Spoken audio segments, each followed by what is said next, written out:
கோதுமை மாவுலேயே அல்வா ஈஸியாக 10 நிமிஷத்தில் செய்யலாங்க. அதுக்கு ஒரு 5-6 ஸ்பூன் நெய்யை ஊற்றிக்கோங்க. அதில் வந்து முந்திரி பருப்பு வறுத்துட்டு அந்த வறுத்து எடுத்து வச்சுட்டுருங்க. அதுக்கப்புறம் அதில் ஒரு டம்ளர் கோதுமை மாவு போட்டு அதை நல்லா கலருங்க. அதுக்குள்ளேயும் அங்கே பக்கத்தில் வந்து தண்ணி வந்து ஒரு 1.5 டம்ளர் சர்க்கரை எடுத்துட்டு அதில் வந்து 3 டம்ளர் தண்ணி ஊற்றி கொதிக்க விட்டுருங்க. இது சிம்மில் வச்சு நல்லா வறுத்துக்கோங்க கோதுமை மாவை நெய்யில். அதுக்கப்புறம் அந்த நல்லா கொதித்த உடனே தண்ணி அதை தூக்கி கொட்டி நல்லா கலருங்க. சர்க்கரையை வந்து பாக ஆகணும்னு அவசியம் இல்லை.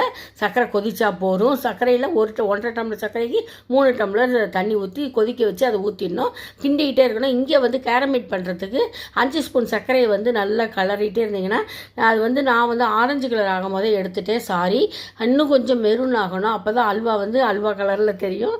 என்னோடது வந்து ஆரஞ்சு கலரில் தெரியுது. ஆனால் அல்வாவோட டேஸ்ட்டு சூப்பராக இருக்கும். வறுத்த முந்திரி அதில் போட்டு சூப்பரான அல்வா ரெடி. இதை எனக்கு சப்ஸ்கிரைப் பண்ணி லைக் பண்ணி கமெண்ட்